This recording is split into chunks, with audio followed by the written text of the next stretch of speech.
Welcome to the England Rugby Pod.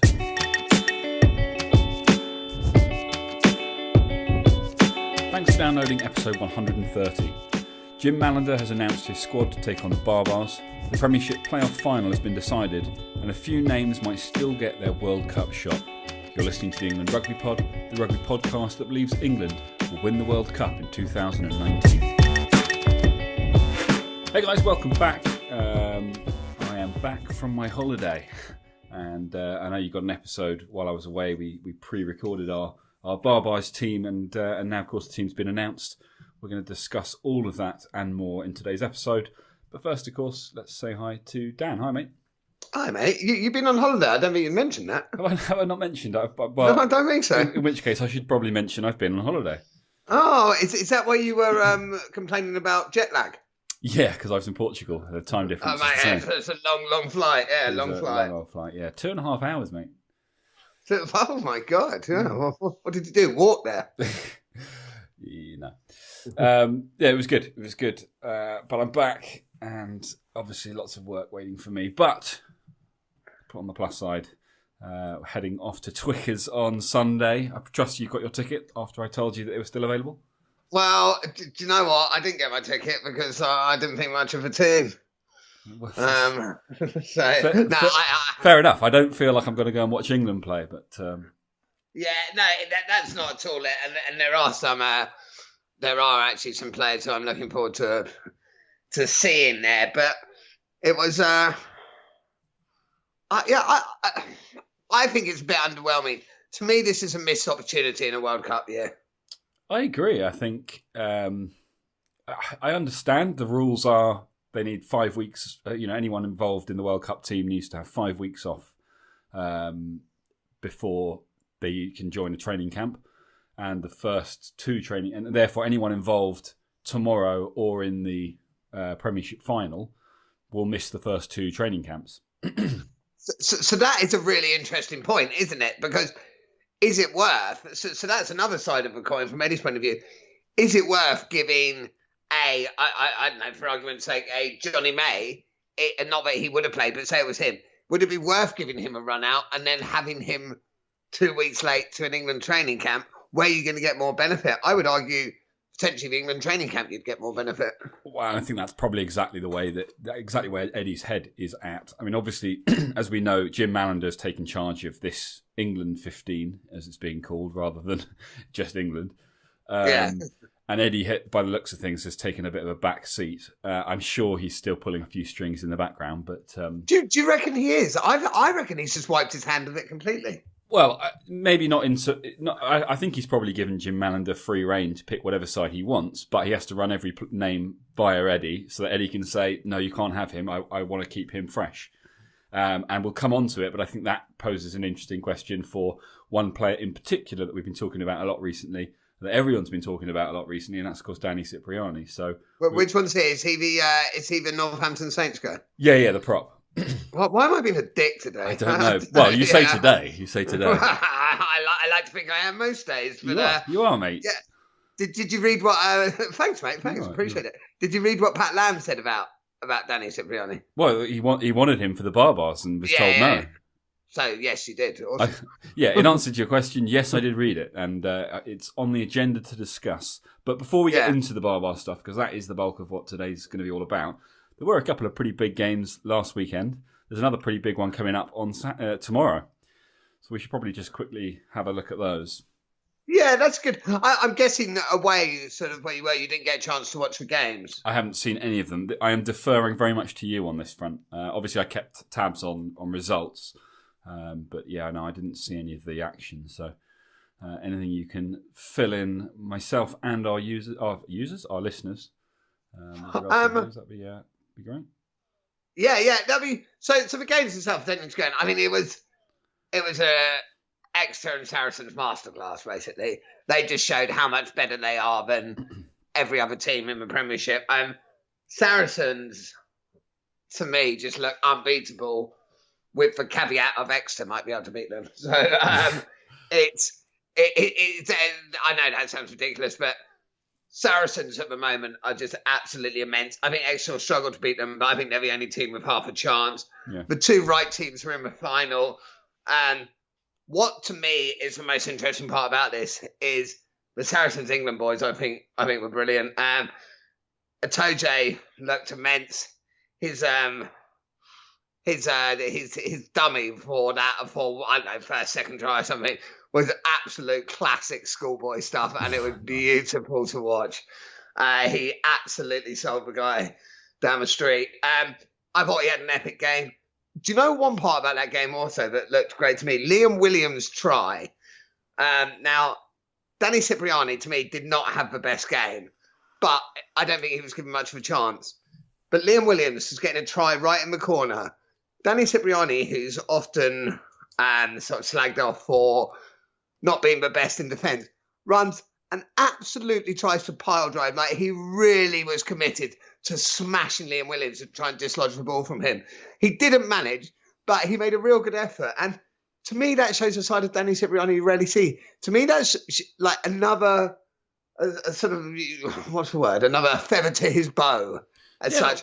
Well, I think it's interesting you say that, because actually one of the things that I've read, possibly from the same article, I'm not sure, is that Eddie Jones has been to watch Danny Cipriani play live 9 times this season. Okay.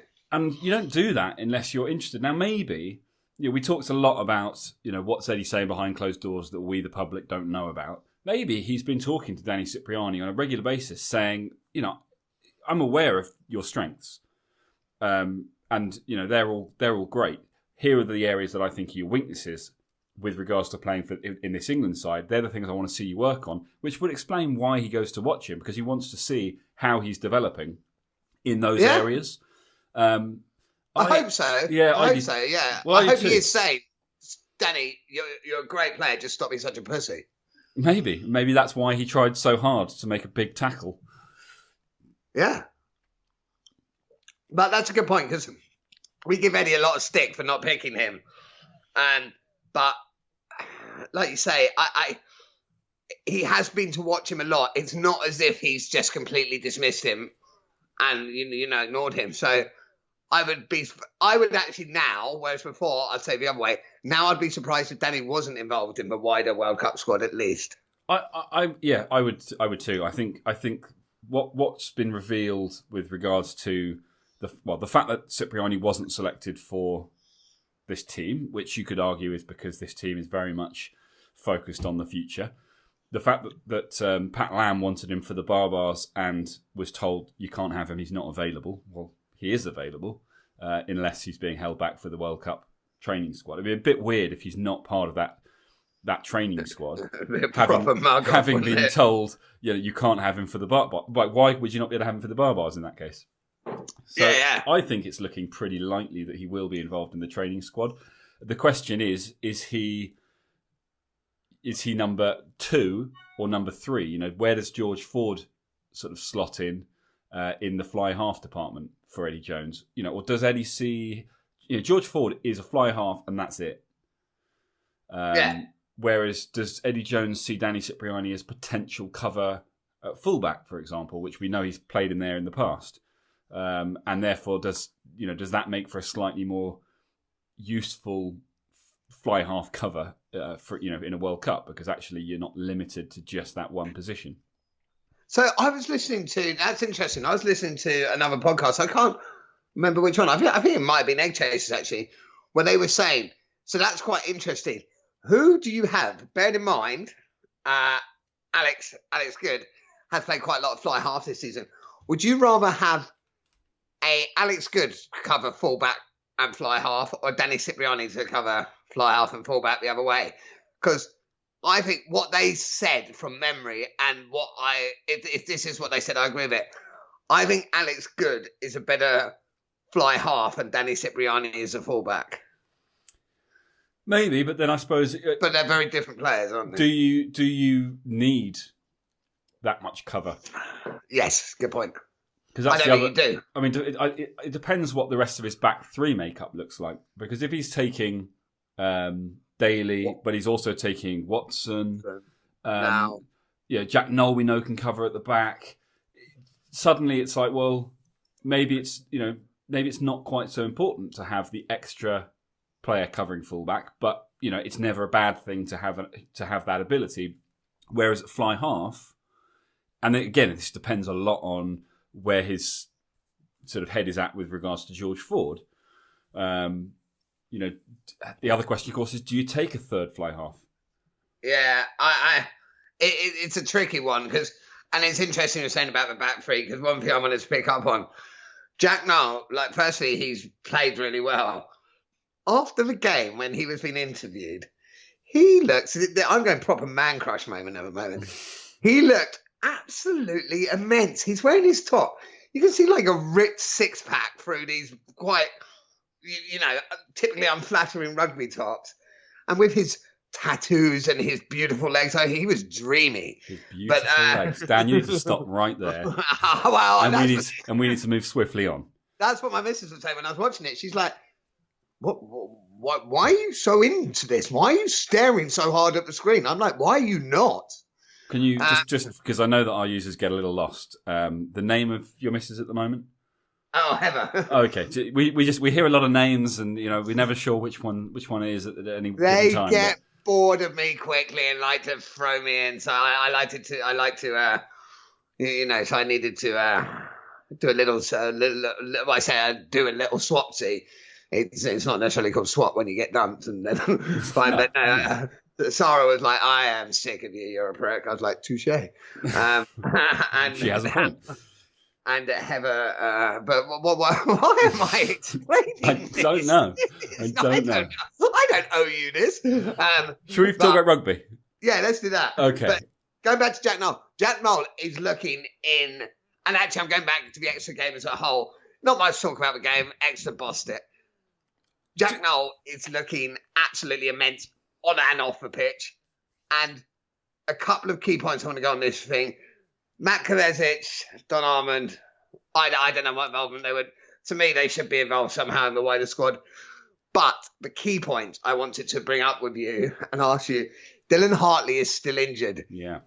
Is his reputation and what he's done previously, is that enough for him to be involved in the World Cup squad? Or do we maybe need to think, with the likes of Harry Thacker, who interestingly was not in the Barbars team, playing so well, Jamie George being absolutely immense, Luke Cowan-Dickey being immense, the other ex-hooker, I think, Yandel, who's their captain, looking awesome.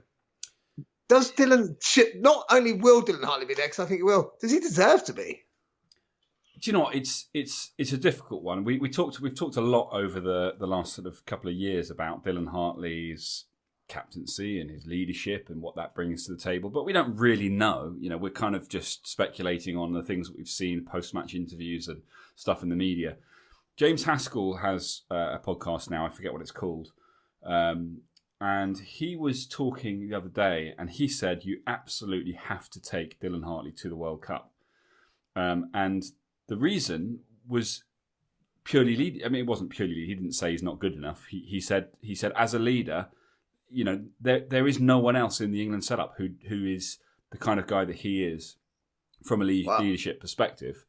And Haskell was saying that he'll be your best mate, on the fringes, but as soon as he puts his rugby head on, he has no problem with calling you out for what you've done wrong. He not in a negative way, in a positive way. Yeah. He just said, he just kind of oozes leadership in a way that no one else in the England setup does. And in Haskell's mind, he's essential to the team in whatever form that would take. So that was quite interesting.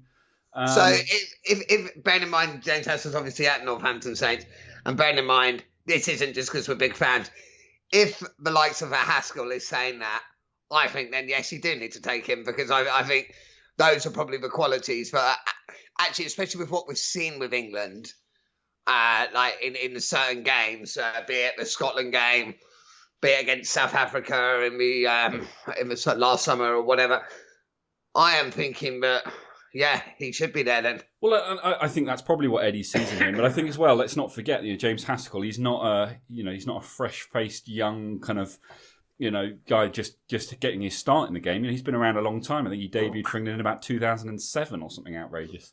So he's been around. He's got a lot of caps. So for someone like him to be saying that of another player, when he, I guess, would probably consider himself and would be considered as, a leader if he was still involved. It's not just kind of young players looking up to this guy. It's someone saying, look, I've been around the block and I'm still, it still amazes me how valuable his kind of leadership is. I think there's something in that we don't see it as the fans looking from the outside, and it perhaps goes some way to explaining why Eddie Jones has seemingly stuck by him, regardless. You're right. I think in terms of form as a hooker, there are better players, but then you're going to take three hookers. You're going to take three, I think, of all the front row. I don't see how you. Yeah, you have to take three hookers. So, whether or not he actually goes as the captain or co-captain, whether he goes as the starting hooker, I think is something. So who are your three hookers? Yeah, no, I completely agree with that, and I think that's a really good point actually overall from yourself and Mahask. So I'll ask you now, who would your three hookers be? I think the three that we, if we're including Hartley, the other two, as we would expect, would be Karen Dickey as the probably a second choice hooker, and then Jamie George as the first choice hooker. And I think in terms of talent, those three, that would be the order. But in terms of I'm changing my mind on that a bit. Jamie George, starting hooker to me. Dylan Hartley, for everything that's just been said, I think owns his place. I'm also taking Harry Thacker. Okay. I think he's been the outstanding hooker. Well, a lot's going to come out of the training camps. I think something that's obviously interesting to point out, and this I think also if Cipriani ends up going, being part of the initial training squad, it'll be an interesting one for him, is that anyone involved in the game tomorrow, all of the sort of the big boys at Exeter and Sarries, they won't be involved in the first two training camps. They're not allowed to be. So Owen Farrell will not be in the first two training camps, which means that if Cipriani is, and Ford obviously is, there's at least two camps where Cipriani will at least be the second choice, and if you assume that most of the training is done competitively, two teams on the pitch, he's going to be doing a lot rather than being the kind of the third wheel, which is probably the case when they all get together. And it's very clear, Eddie's saying, you're my number one, you're my number two, and you just sort of stand over there until we need you. So I think there's a good opportunity for him within the camp to kind of, show his leadership skills. Because I think that's another thing, all the talk about leaders. And Danny Cipriani has become a leader. Certainly with what he's doing at Gloucester, and I think there's value in that. But so I think it's good for him, but it'll be good for quite a few of the guys, where their counterparts are busy elsewhere. And Hooker's probably a good example of that because, as you say, Dylan Hartley, I don't know when he's due back from injury. I don't know if he'll be back in time for those training games, those initial training games. I think it's fairly imminent, isn't it? Because there was talk of him potentially playing. So I think he must be close to. There was talk of him potentially playing at the weekend. Yeah, so I think he must be fairly close. Fine. So there'll be him. Jamie George obviously won't be. Where's Karen Dickey? He's at Exeter, isn't he? So he won't be either. So Harry Thacker, who is at Bristol. So Harry Thacker will probably get a shot. Yeah. I guess Dylan Hartley on the other side. So that will gives. I think it's valuable for these guys. The ones. It's an interesting one because you've got a lot of players who are, who are pretty safe, who are part of the Exeter and Sarries squads. Who would you say from those two squads is more fringy, and therefore kind of can't afford to miss those two training camps, but is going to have to? Lozowski. Yeah, Lozowski. Yeah, that's good. I think he's a fringe player. Possibly Don Armand and Matt Kovacic, if they're even in consideration. They should be. They're fringy. I think that's a big one. Who else for Sarries fringy? Perhaps as an Osekwe, a Spencer, a Wigglesworth. There's a few, actually. There are a few. And this is quite interesting because you're saying fringy players. The reason a lot of these guys are fringy players is because how well they're playing. Now, everyone says, people tell me not to read into this. Well, I am reading into it. And bullshit. last season and things, Leinster were immense and Ireland were immense. And because that's a big makeup of the team. At the moment, Saracens are immense and England are now immense. So I think this the way Saracens are playing is a massive reflection on England. I mean, Saracens, a lot of people have said it, and in my head, I was like, no, but I have no argument against it. Saracens in a professional era, a lot of people are saying, are the best ever club team. I don't know how to argue that, because the reason I don't know how to argue it is because I can't think of one club team in a professional era that's been better. Well, and the closest you'd probably come would be Leinster. Yeah. In the Northern Hemisphere.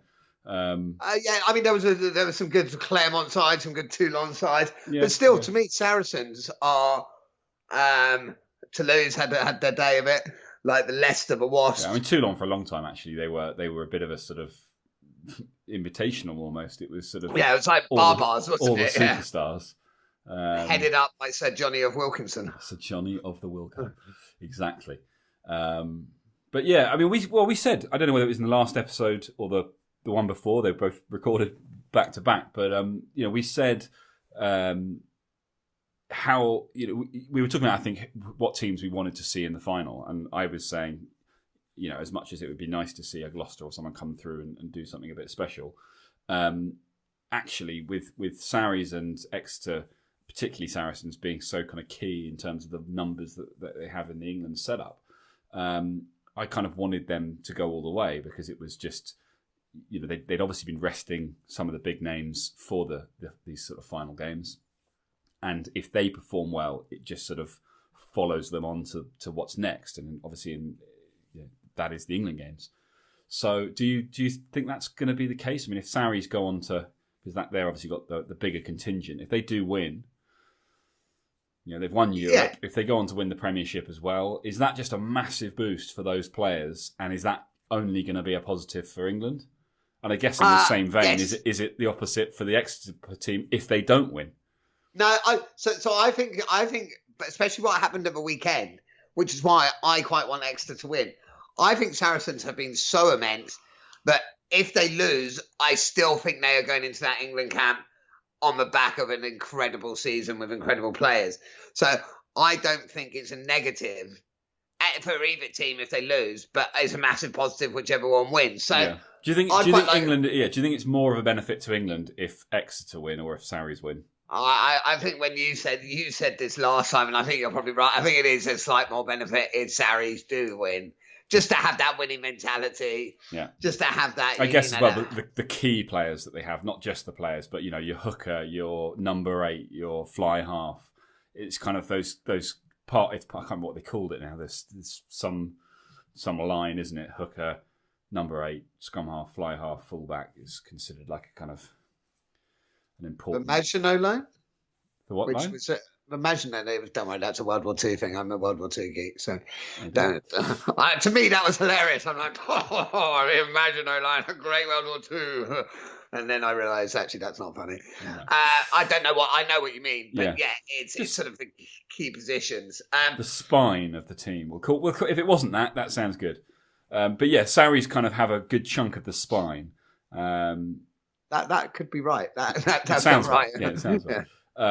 So that's important too, and leaders, whether that's Billy, obviously, when he has a big game, it's huge for the whole team.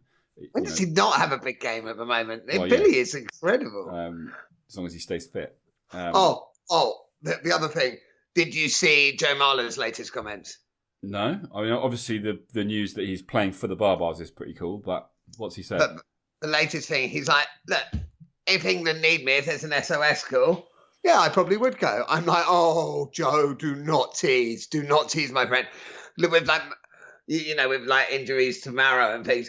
Mako, with Mako being injured, he said they don't at the moment because there's plenty, and there is. It's like Gaines, there's Hepburn, Ben Moon, whatever. But it's, I hope Eddie saw that, and Eddie's like, Joe.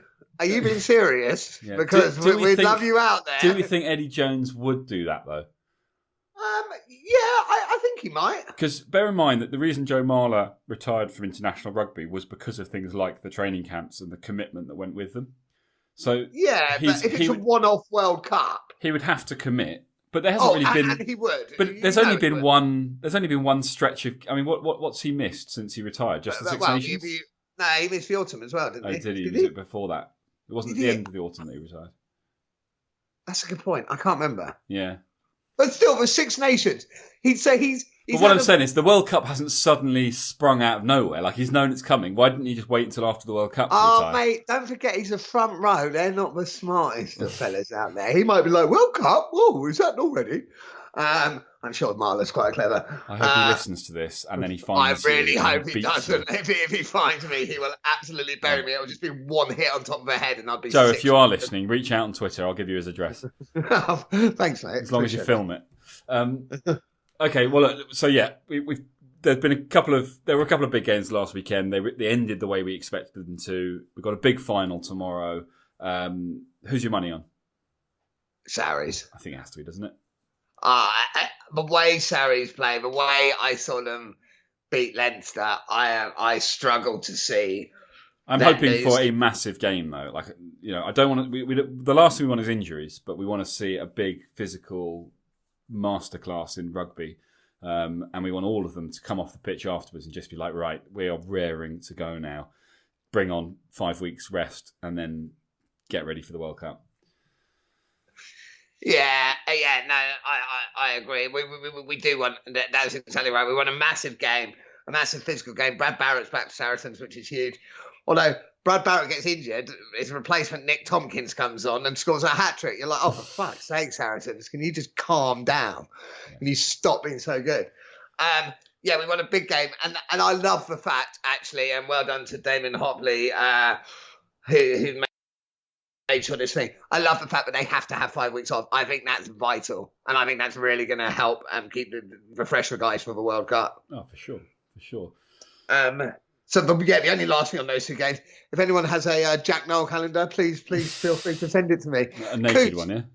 Of course. Coops last year decided to give me a Charlie Sharples calendar. I'm like, Sharples? He's a good player, but why don't you just get me Sloth from the Goonies? No, get me Jack Noel.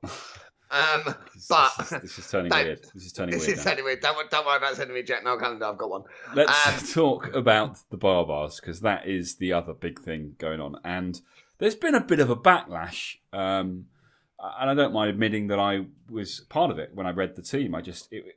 My initial reaction was one of disappointment, because we obviously went through our side, and I thought we gave it quite a lot of thought. We had Budgie as well. Like he when he sent in his side, actually they weren't hugely dissimilar in a lot of areas, but yeah, they went a completely different way, didn't they? They did. But it's important to point out, and I think I mentioned this at the beginning, the decision, we didn't know at that time about this 5 week. I'm sure the knowledge was out there. We just didn't find it or look for it. But the 5 week kind of required rest period makes total sense. Great idea.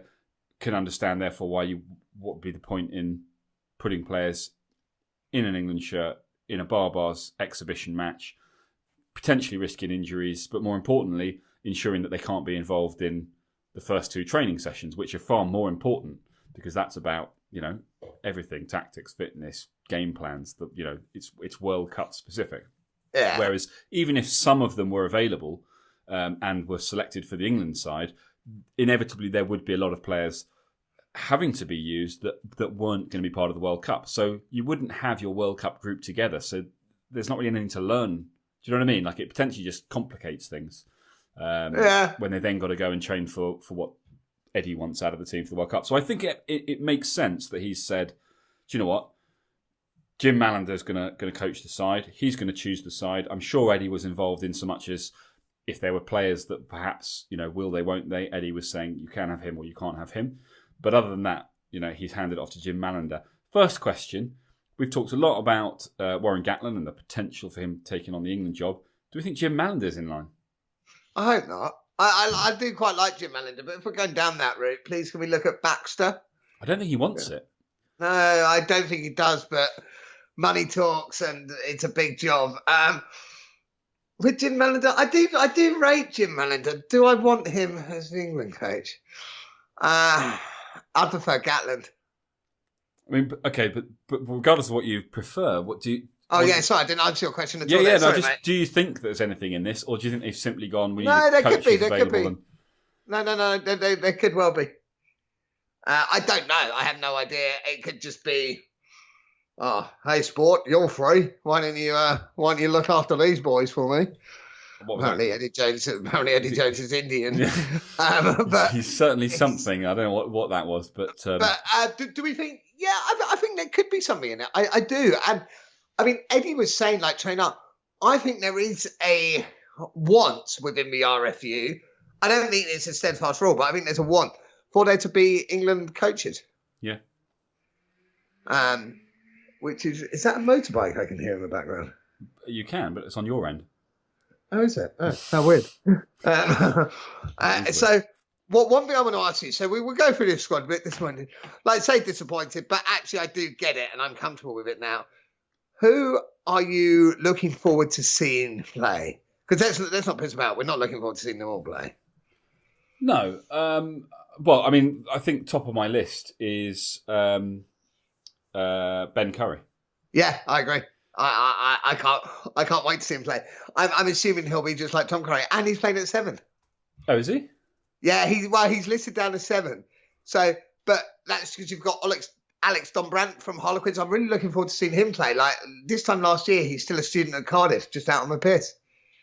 Yeah, do you know what though? I think it's a shame that they're not playing Ben Curry at 6, because how good would it be to know that both the Curry brothers could potentially be covering the 2 flanks? Well, we don't know exactly how they're going to line them up. He's listed down as for 7, but yeah, I kind of agree with that. But actually, I've really bought in over the last couple of weeks. I've really bought into your Underhill and Tom Curry as the 6 and 7. Yeah. Which I like. So, yeah, to me, there's not a huge. So the main players I'm looking forward to playing, like you say, Ben Curry, Alex Donbrandt, and the other one is Joe Marchant. Yeah, Joe Marchant would be good to watch, and obviously Marcus Smith. I don't think he's. Yeah, I think he's ruled out of this World Cup. I agree. I think the fact that he's playing in this game rules him out, which is interesting because I think we've been led to believe that Eddie, and to be fair, actually we've said a few times that Eddie's just giving him that opportunity because he's a playmaker to experience the next level without ever really seriously considering him. But I'm sure I've read somewhere that in the past Eddie Jones has had him ahead of Cipriani in terms of his fly half order, which this would suggest is not the case anymore. Well, if that's the case, Mark Smith's a great player, but if that is the case, that is ridiculous. I'm sorry, that is ridiculous. But it'll be good. I think it'll be good to see him playing where he's probably one of the more, well, regardless of his age, one of the more senior players because of his experience, as opposed to being the kind of, the what did they used to call them when he selected? What did Eddie call him when he selected him for England? It wasn't like an apprentice. An apprentice, yeah. He's not in there as an apprentice player. He's actually one of the more experienced England players involved.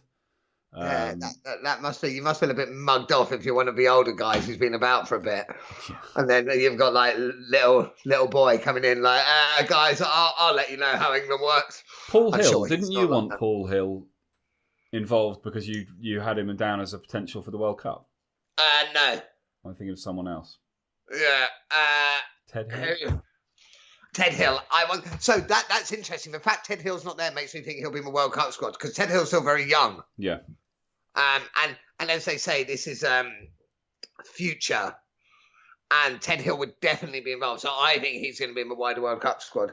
Timon Harrison. Same with Harry Thacker. Timon Harrison. Yeah, he's obviously had quite a few shots at an England shirt over the last few years. He's got 5 caps, yeah. But quite widely spread, I think. I think possibly even going back to Stuart Lancaster. Yeah, I think you're right, yeah. So that's that. I guess that will be an interesting one to see. He's at number 8, just to see whether or not he appears like he's got something. It's a difficult one because you look at the team and there's a few players I'm interested in watching, but you are looking at it thinking it's going to be men versus boys. In theory, the Barbars should take them apart. Team looks awesome. Yeah. And I know, you're just hoping they've been on the piss so much. yes, there's that. But when you play an England side, like if the Barbars play an international side and the international side is predominantly made up of its first team, they have the experience of having played together and everything else. That's kind of been one of the things. The Barbars is always difficult because they haven't played together before. They've kind of been thrown together for this game. It's kind of the same with this England side. Look at the Barbars men. You've got Piatau, Fekatoa, Navarro, Marla, Afoa, even Horwill, Lowe, man. Oh my God. Yeah, that's like you say, that is almost a men versus boys. But I don't think that matters. That's good. Give these guys a challenge. The fact is, the reality of this match is it doesn't matter. Like I don't. No, absolutely. I don't see one player there. Like Tim Harrison, he's had a good season. He's incredibly confrontational. But if they're looking at him as an 8, there's too many good 8s above him. Yeah. I don't see one player there who's realistically got a shout at the World Cup. Arguably, no, I actually don't see one. Is there? Joe Marchant has a cap, right? No, he doesn't. He's uncapped. Is he? Oh, hang on. Sorry, I think yes. And moving seamlessly on, I remember exactly what I was talking about before, and there definitely hasn't been a gap from when my dog was barking. What we're saying, yeah, do you feel... So I'm saying, yeah, Tim Harrison, like, he's got a few gaps, he's very confrontational, but I don't see one player there who I think will be involved in World Cup. Is there anyone there who you think... You said Joe Marchant, he's not capped. Do you think he's even got a half chance? No, I don't think so. I think with if you're looking at Joe Marchant as a kind of a big centre, you've got Tio, you've got Tuolagi. I'd have Brad Barrett first. Yeah, Slade, and JJ. On the outside, you got Slade, you got JJ. Who else have we got for the outside? I mean, they're the two big. Lazowski. Yeah. Yeah. So I think there are options. I mean, even Elliot Daly is a potential, and as we've talked about, when he moves to Sarries next season, we're wondering if we might see him at 13. So. Yeah, I don't see this as being, and this is one of the reasons why I think, perhaps behind closed doors, they've said, listen, you guys are not going to be involved in the World Cup. This is not even about looking at fringe players, because the fringe players are going to be involved in the training camp.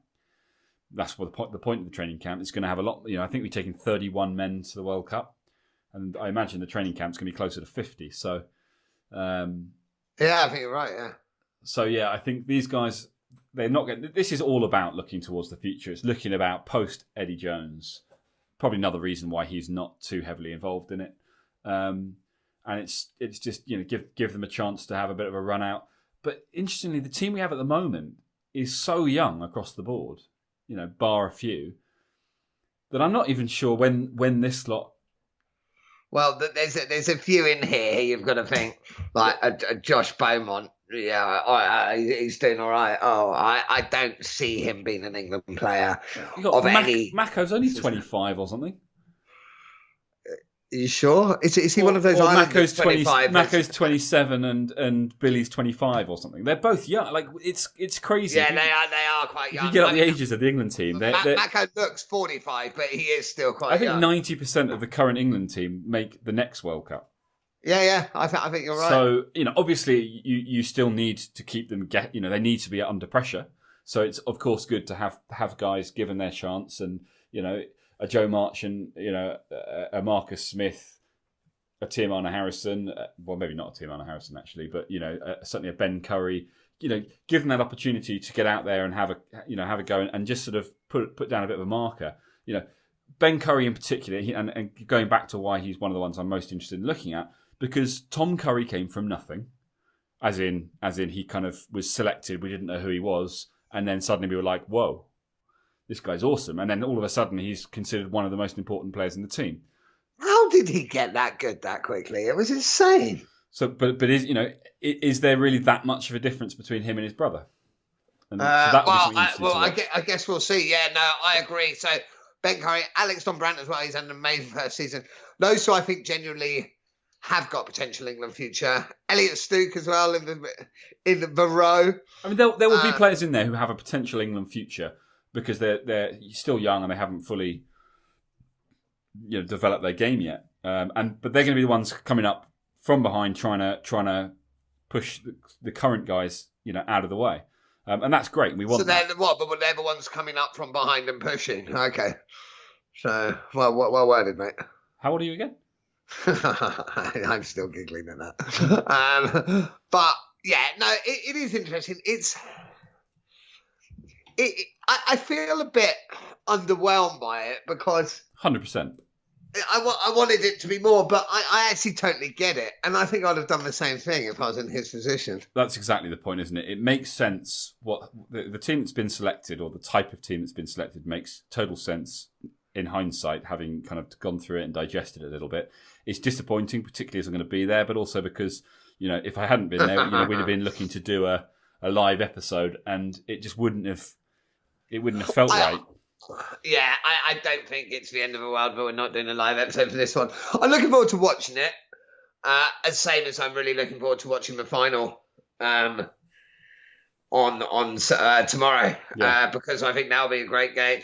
So, yeah, look, it's going to be a good weekend of rugby. How much are we going to learn from it? We'll learn a lot more tomorrow than I think we will on Sunday from the Barbars match, but that's fine. Yeah, I agree. Sunday's about. It'll be a good day of rugby. The women are also playing the Barbars. I think there are six of the women that won the World Cup are playing for the Barbars. 6 of the England women that won the World Cup are playing for the Barbars. That's awesome. I like that. So that'll be quite a good game. So actually, our tickets include access from about 10:30 a.m. until, I think there are about 4 matches on throughout the day. But in the middle, obviously, you've got the women's followed by the men's. So how annoying! See, this is where you messed up. If you'd invited me, you and me would have got there at 10:30 a.m. and probably watched all 4 matches. Well, we wouldn't, because we'd have got there at 10:30 a.m. You'd have gone on to your second beer, passed out, and woken up at the end of the day. Okay, you'd have watched all 4 matches, and I wouldn't have complained. Luce, as much as she's becoming a rugby fan and becoming quite knowledgeable on it, although Luce, if you're listening, screw you for abusing me over WhatsApp when you're on holiday. With Luce, is she going to want to watch all 4 matches? No, I don't want to watch all 4 matches either, to be perfectly honest. Second half of the women's, I think, is what we're going to go for. Maybe watch the first half in the fan zone. Queens. Have a few beers. Are you going to pop down the stoop, have a couple of beers? No, because they've got the fan zone up at Twickers now, haven't they? So you can go and sort of sit out. And it's going to be like 25 degrees. Oh, of course, yeah. So, I'm going down the seaside. Shorts and t-shirt. Watch the first half on the big screen with a couple of beers. Go in, watch the second half live. She's never been to Twickenham. Watch the men's game and get the hell out. Yeah, fair enough. On that note, guys, thank you again for tuning in. As always, if you get the opportunity, head over to iTunes, rate us, review us, let us know what you think. I didn't actually check to see if there's been any new reviews, but we'll do all that next week. And if you've got anything you want to share, any questions you've got for us, you can reach us on email, englandrugbypod@gmail.com, or we're on social media @englandrugbypod, and we will share your thoughts. And we'll be back early next week to just sort of digest what happened over the weekend. One very big game and one game that is yet to reveal what it will mean for the future of England rugby. But until then, guys, have a good weekend, and we'll catch you next week. Thanks, guys.